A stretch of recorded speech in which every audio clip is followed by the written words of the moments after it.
Коронавирусын эсрэг вакциныг заавал хийлгэх ёстой юу? Вакциныг сайн дурын үндсэн дээр хийн. Гэвч энэ тархалт өндөр байгаа учраас өвдөхгүй тулд вакциныг зайлшгүй хийлгэх шаардлага байгаа. За учир нь вакцин хийлгэснээр таныг COVID-19 халдвараас өвдөхөөс хамгаалахын вакцин хийлгэсээр дараа халдвар авсан ч мөн өвчин хүндрэхээс болон нас орох эрсдлээс хамгаалж өгөх маш өндөр ач холбогдолтой байгаа. За вакцин хийлгэснээр ойр дотны хүмүүсээ халдвар авахаас мөн давхар сэргийлэх ач холбогдолтой байгаа. Вакцинуудыг ямар хугацаанд хийлгэх шаардлагатай вэ?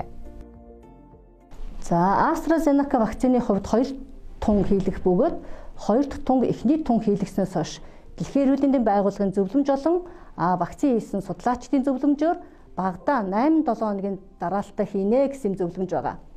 Харин Хятадын Sinopharm үйлдвэрийн вакцины хувьд 2 дахь тун эхний тун хийлгэснээс хойш 4-7 хоног буюу өөрөөр хэлбэл 28 хоногийн зайтай тарина. Мөн та COVID-19 халдварын эсрэг вакцин хийлгэхээс өмнө 28 хоногт ямар нэг өөр төрлийн вакцин хийлгээх шаардлагатай байгаа. Вакцин хийлгээд ямар хугацаанд дархлаа тогтдог вэ? Вакцины эхний тун хийлгэснээс хойш хэдий хугацааны дараа 2 дахь тун хийлгэх хэрэгтэй вэ?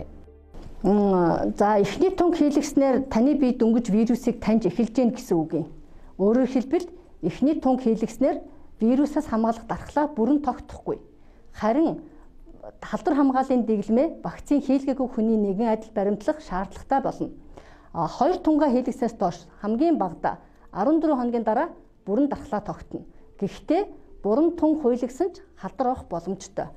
Гэхдээ өөрөө өвдөхгүй ч гэсэн бусдад халдвар тараах боломжтой тул мөн та халдвар хамгааллын дэглэмээ сайтар баримтлах шаардлагатай байгаа. За яг энэ вакцины дархлын талаарх судалгаа болон шинжилгээний эцсийн наривчлан дүгнэлт одоохондоо хараахан гараагүй байна.